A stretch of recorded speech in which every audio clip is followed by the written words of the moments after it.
হৈছে হত্যাকাণ্ডৰ ঘটনা পত্নীৰ দাৰ ঘাপত মৃত্যু হল স্বামী আৰু এই মুহূৰ্তলৈকে মেৰাপানীত সমগ্ৰ অঞ্চল জুৰি এক শোকৰ চাপৰিছে এক চাঞ্চল্যকৰ পৰিৱেশে বিৰাজ কৰিছে কিন্তু কিহৰ বাবে এই ঘটনা সংঘটিত হল বৰ্তমানলৈকেও কাৰণ জানিব পৰা হোৱা নাই পুনৰবাৰ জনাইছো এই মুহূৰ্তৰ এটা গুৰুত্বপূৰ্ণ খবৰ যেহেতু মেৰাপানীত এক নৃশংস হত্যাকাণ্ডৰ ঘটনা সংঘটিত হৈছে পত্নীৰ দাৰ ঘাপত স্বামীৰ মৃত্যু ঘটনা কেন্দ্ৰ কৰি মেৰাপানীত বৰ্তমান চাঞ্চল্যকৰ পৰিৱেশে বিৰাজ কৰিছে মেৰাপানীৰ চাউডাং পথাৰ 10 চুকত নৰেশ্বৰ ঠেংগাল নামৰ ব্যক্তিগৰাকীক পত্নী ৰূপা ঠেংগালে ঘৰৰ ভিতৰতেই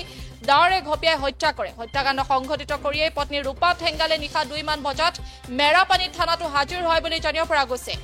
হাজিৰ হোৱাৰ পাছতে সাধাৰণতে উক্ত মহিলাগৰাকীক ইতিমধ্যে চিকিৎসালয়ত ভৰ্তি কৰোৱা হৈছে কিন্তু এই ঘটনা এই মুহূৰ্তলৈকে জানিব পৰা হোৱা নাই কিহৰ বাবে এই ঘটনা সংঘটিত হল ঘটনাৰ প্ৰকৃত কাৰণ জানিব পৰা হোৱা নাই যদিও ঘৰৰ ভিতৰত সাধাৰণতে সুৰাৰ বটল উদ্ধাৰ হৈছে আৰু সুৰাৰ ৰাগিত মাতাল হৈ সাধাৰণতে কাজিয়াৰ সূত্ৰপাত হোৱা বুলিও সন্দেহ প্ৰকাশ কৰিছে স্থানীয় লোকসকলে পুনৰবাৰ জনাইছো যেহেতু মেৰাপানীত এক নৃশংস হত্যাকাণ্ডৰ ঘটনা সংঘটিত হৈছে পত্নীৰ দাৰ ঘাপত স্বামীৰ মৃত্যু ঘটনা কেন্দ্ৰ কৰি মেৰাপানীত এক চাঞ্চল্যকৰ পৰিৱেশে বিৰাজ কৰিছে মেৰাপানীৰ চাউডাং পথাৰ 10 চুকত নৰেশ্বৰ ঠেংগাল নামৰ ব্যক্তিগৰাকীক পত্নী ৰূপা ঠেংগালে ঘৰৰ ভিতৰতেই হত্যা কৰিছে দাৰে ঘপিয়াই হত্যা কৰিছে হত্যাকাণ্ড সংঘটিত কৰিয়ে পত্নী ৰূপা ঠেংগালে নিশা 2 মান বজাত মেৰাপানী থানাটো হাজিৰ হৈছে কিন্তু কিহৰ বাবে এই ঘটনা সংঘটিত হল সেই ঘটনা বৰ্তমানলৈকেও জানিব পৰা হোৱা নাই ঘটনাৰ মূল কাৰণ জানিব পৰা হোৱা নাই কিন্তু হত্যাকাণ্ড সংঘটিত কৰিয়ে সাধাৰণতে মহিলাগৰাকী থানাত উপস্থিত হৈছিল আৰু তাৰ পাছতে ততাতৈয়াকৈ মহিলাগৰাকীক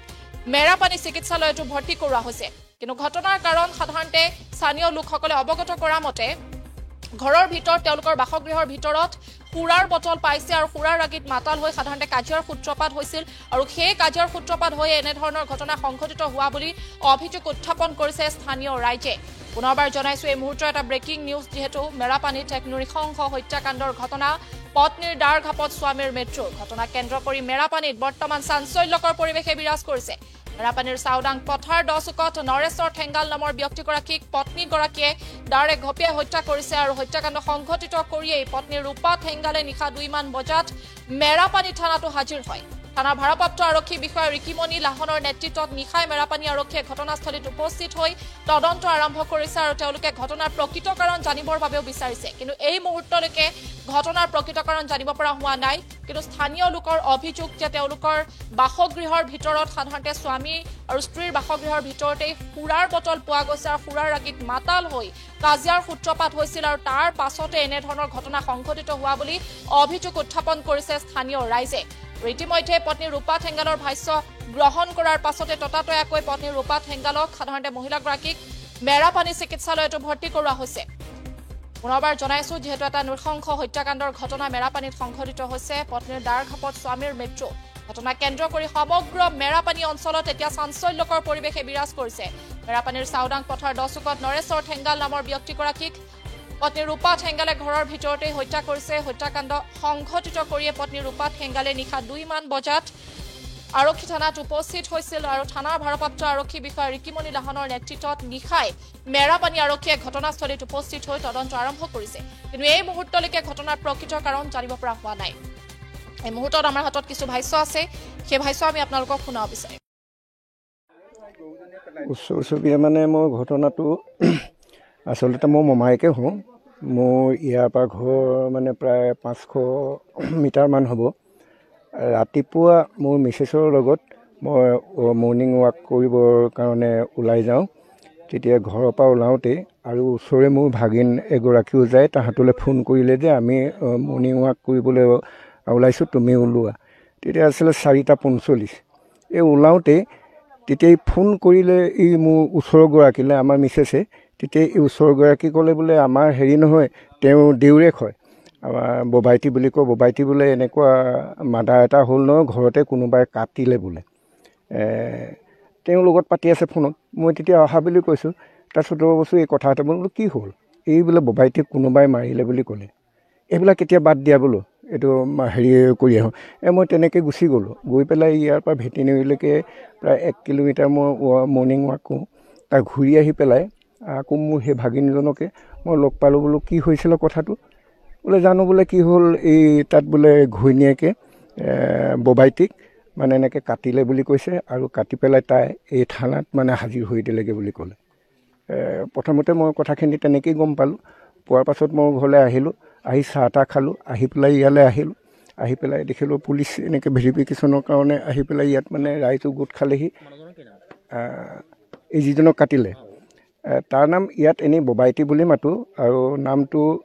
কি আছিলে, নৰেশ্বৰ ঠেঙাল। বয়সটো প্ৰায় 40 বছৰমান হ'ব নেকি।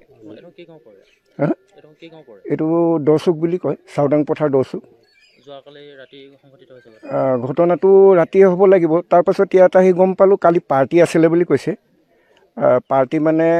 তেওঁ দিনত নাথাকে, তেনেকৈ এইবিলাক মানে ফাৰ্নিচাৰ কিবাকিবি পকা মিস্ত্ৰী কাম কৰে, দিনত ওলাই যায়।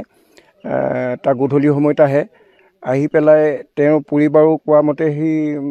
দেউৰেক এজন আছে, তাত মানে পৰিবাৰে গৈ পেলাই তাত ফটো লগালে দিনত। তাৰ গধূলি সময়ত আহিলে। তাৰপাছত এইফালৰ দুজন মানে ভাইকন বুলি কয়, আৰু এগৰাকী তেওঁ পৰিবাৰ আহি পেলাই পাৰ্টি আছিলে বুলি কৈছে গধূলি। ইয়াত জনামতে সেই পাৰ্টি খালে, আৰু ইয়াতো দেখা গৈছে হয় ভিতৰত মদ চদ আছে, বমি কৰিও থৈছে, কিবা কৈছে মদ খোৱা মানে বাতি চাতিও আছে। এইবিলাক পাৰ্টি খালে বুলি কৈছে। খাই কৰি পেলাই পাছত এতিয়া ৰাতি কেনেকুৱা কি হ'ল, এই ওচৰতো এই ঠাইতে মানুহঘৰো আছে, ইহঁতকো কৈ দিছোঁ, ইহঁতো একো গম নাপায় বুলি।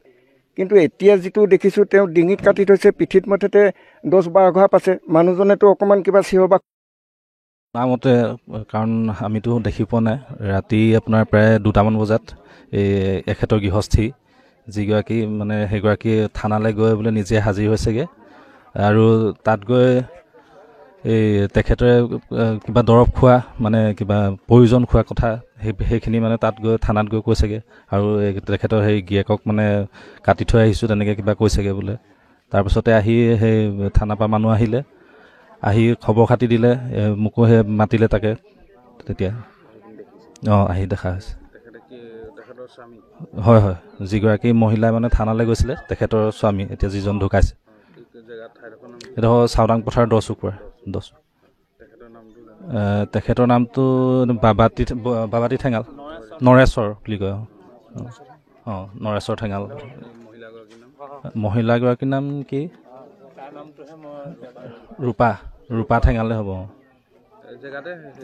জেগাতে এই আমি পঢ়ি থকা অৱস্থাতে দেখিছোঁ। পুলিচৰ লগতে দেখিছোঁ। আহিলে বৰুৱা মেজিষ্ট্ৰেট আহিলে। তেখেতে আহি গোটেইখিনি ইনভেষ্টিগেশ্যন কৰিলে, কৰি মেলি